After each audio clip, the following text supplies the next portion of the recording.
But in terms of today and the concert, this is the second movement of four. We're showing the four movements over the next couple of Thursdays at 5 o'clock. But do you want to talk a little bit about this second movement and maybe its relevance to today actually as well?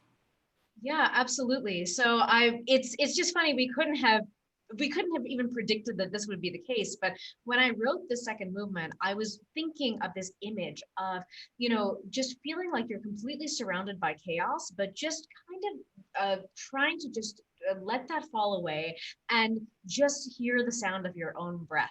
And so for those of you who were here last week, the ending movement of the first movement of the piano trio was, it, even though it ended kind of softly, I had envisioned when I first wrote the piece that it would end in this big cacophonous mess. And then, out of it would emerge this little motive that would kind of start you to just breathe. And it's that feeling where, many of us are quarantined alone. Some of us are quarantined with other people. And, that moment when we're watching things happen and maybe there's that one other person who's with you and you're like, okay, it's you and me here. We're just here. We just have to kind of stare into each other's eyes and hope that we're going to be able to get through this together. So that was my image when I wrote this piece, because things were really shifting in my own life a couple of years ago when I wrote it. And who would have known that that would be what happened today? Wow, that's remarkable. I mean, yes, to preempt the whole COVID situation and the pressure and the solitude, I guess, that you find with it. And in terms of today as well, with the stresses and strains of the world that we've got through COVID, through waiting for election results to come through, how else do you see this piece relating to that? Yeah, another kind of fascinating connection I was just thinking about this morning as I was scrolling endlessly through the internet was that, each of these movements is based on an Indian raga, or it has elements of those in it. And this one opens with this melody that's in a raga called Desh. And Desh, for people who are South Asian, the word Desh means country. And so we call ourselves, people from, India, Pakistan, Bangladesh, we call ourselves Desis because it's that same word, like we are from this country. And so what's really interesting is that the kind of equivalent song of America the Beautiful in India is the song called Vande Mataram, which is about, just, oh, India is so beautiful. We're so, we're here are these gorgeous scenes where we feel this sense of pride to be part of this country. That is in this raga. So it's amazing that out of this feeling of breathing around chaos comes this feeling of really deep patriotism, at least the South Asian version of it. So. And I'll say musically, the way that the melody emerges, what you'll hear though, is anything but an anthem. It's very tentative, and the movement starts tentatively. It almost sounds kind of like rasping breath. In the very beginning of the movement, the cello and myself, the violin, we're playing these very swift notes that end with a kind of long sigh, and that repeats over and over again. So hopefully you'll feel yourselves held in the fabric of that. In fact, we invite you to breathe with us because we're certainly going to be here breathing and not checking our cell phones, we promise. But then you'll hear the melody emerge, and the melody actually just starts on one note and then oscillates back and forth, unfolding and weaving this melody that then becomes a texture that you'll hear throughout the movement that at times is plaintive, at times is poignant and beckoning, but really is wrapped up in this fabric of constant breath. Well, it sounds, we've got to go and listen to this now. We must, let's move now to watch the concert and listen to this. And I would like to say to everybody that there is the opportunity after the concert to ask questions to Reena and to Vijay about what you've just heard. And they are willing to answer any questions you offer. So with that, thank you so much, both of you, and let's have the concert.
Well, we really hope that you enjoyed that.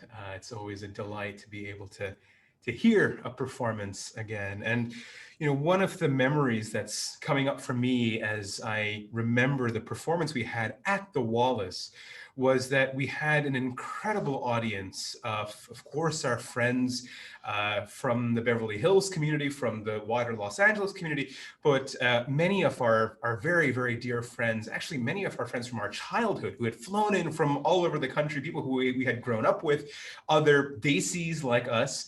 And one in particular is a really dear friend named Anurag. And Anurag was born in India, grew up in India, came over a handful of years ago. He and his wife now live in the Bay Area. And what was amazing is after the concert, his wife, Siley, who's a dear friend of Reena's, came up to her and said that, Anurag has recognized this rag, this Indian scale, desh, which we were talking about earlier. He actually recognized it in the piece. And to me, what I love is when my music really does communicate across cultures, because Anurag hasn't spent much time in Western music. He spent most of his time understanding Indian classical music and just has that, has that knowledge. And I love when I can bring those worlds together in really meaningful ways. And the fact that he just heard his own country, he heard desh, and it made us just so happy. Yeah. So yeah, we welcome your questions. Please put your questions in the chat. While you're doing that, we'll just take some of the questions we already had. Yeah, and of course, even if a specific question doesn't come up in your minds, any thoughts or reflections on what moved you or anything that you're feeling in this moment that you want to get off your chest to kind of take a breath with us, we have a bit of time that we're really happy to be spending with all of you. And once again, we want to really thank the Wallis for hosting us for, of course, the original concert, which we played in February, and for this time that we're spending together now. For me, what's really special about playing Reena's music is that I grew up trained in the rigor of Western classical music. I was very lucky to go to great music schools where I studied, the music of the masters, Western classical masters, Bach and Beethoven, and all the great lineages of chamber music and orchestral music. But what was amazing in meeting Reena and in meeting Reena's music was to encounter the music of my own heritage and to encounter music that I had grown up hearing flavors of, whether it was in Bengali folk music or whether it was in Hindustani classical music or Carnatic classical music, but I'd never found the way of actually playing that music with my fingers. And so what you might have noticed in my playing and in Peter's playing, our cellist, is that we were kind of sliding around the fingerboard and not necessarily moving from note to note, but kind of sliding in between. And that's actually a specific technique of Hindustani classical music called meend, where the space between the notes is actually as important as the relationship between the specific notes themselves. And Reena, I'm wondering if you can talk a little bit about other Hindustani techniques that you incorporate into your music.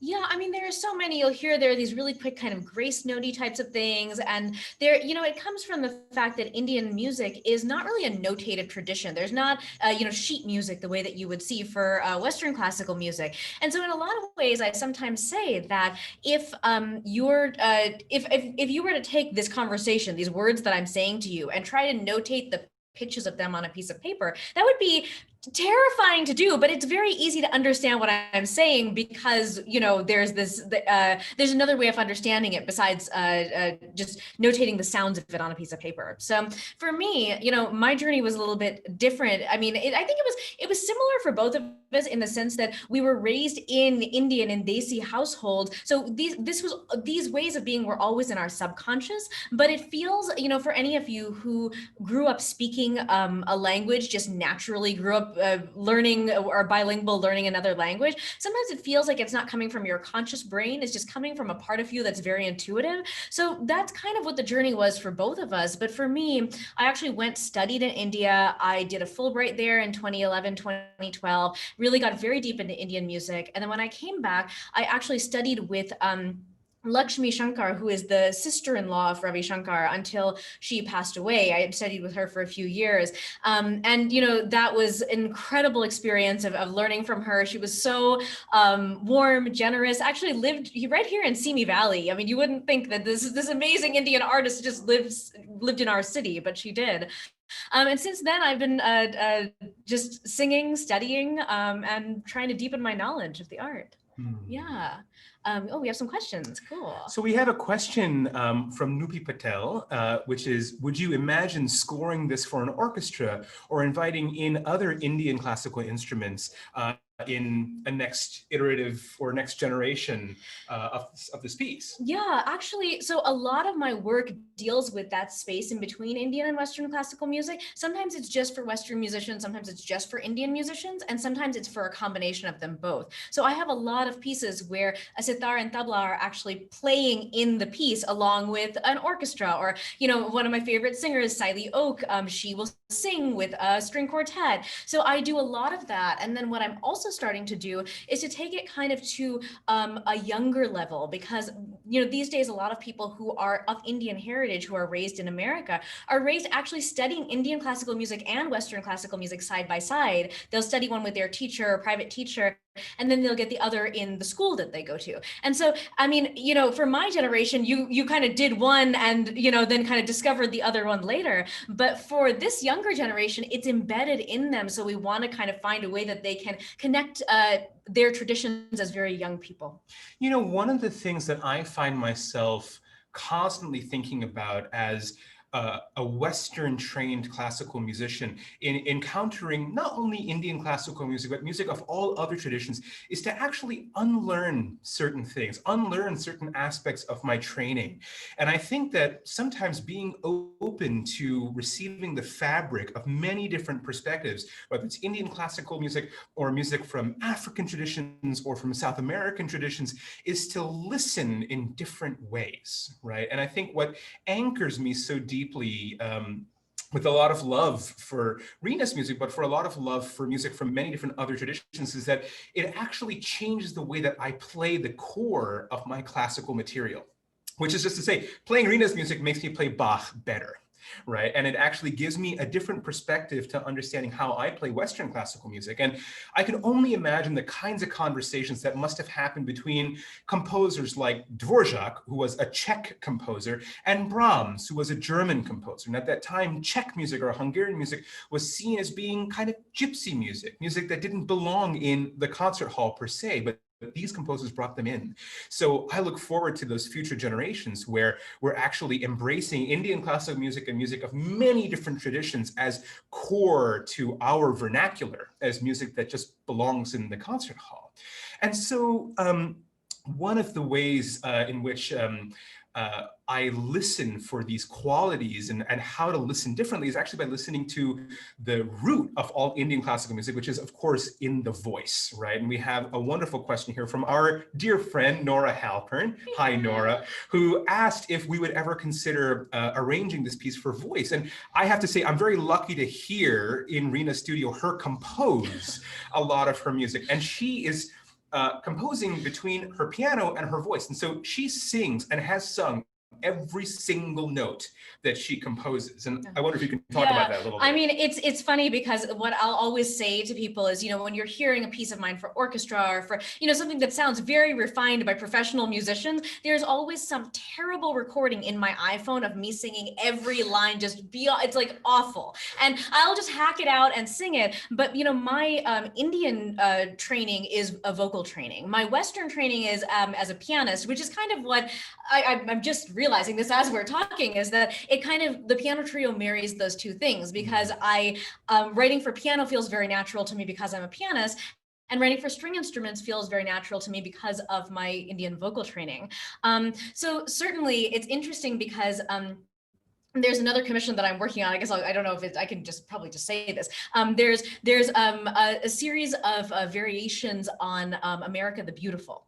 And I actually found a way to interlace this melody, that's the kind of more patriotic rag of India, into the actual America the Beautiful. And just by kind of singing it to myself over and over again. But yeah. There's a question in the chat about how classical musicians might train themselves to listen differently. And this is where I think it's worth spending a little bit of time talking about chamber music. We hear so many different types of influences when we listen to music, whether we're playing as a soloist with an orchestra or playing within an orchestra. But playing chamber music is an equitable conversation. I actually like to think that playing chamber music is a vision of an equitable world where all of our voices have equal weight.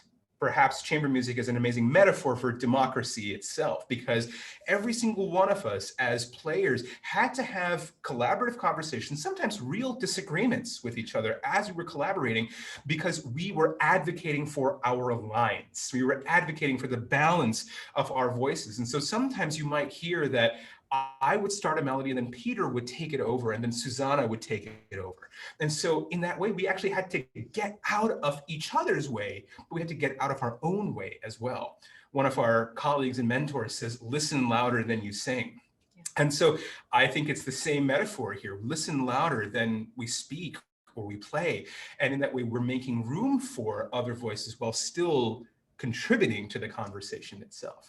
Yeah, and actually to continue the discussion about chamber music, I mean, writing chamber music is one of my favorite things ever. And I had wanted to write this piano trio, I mean, really from the time I was very young, but truly for about 3 or 4 years before I wrote the piece, I kept on trying to find a way to write a piano trio. And, you know, to me, writing chamber music is about creating those actual relationships between musicians. And because as I'm writing, you know, I'm looking at kind of dots and lines on the page, but what I'm actually really thinking about is, you know, what's the way this person's going to look at this other person? How is, you know, you saw kind of at the beginning, Vijay had the first few lines of the melody and then he just passed it along to Peter. What is that giving of the space to another person? What does that feel like, you know? And so in chamber music, I can push people very far because I know that they are in relationship to one another, but they're also deeply accountable because there's only one person playing each line. And if anyone drops anything out, you know, that there is something that's massively lost there. So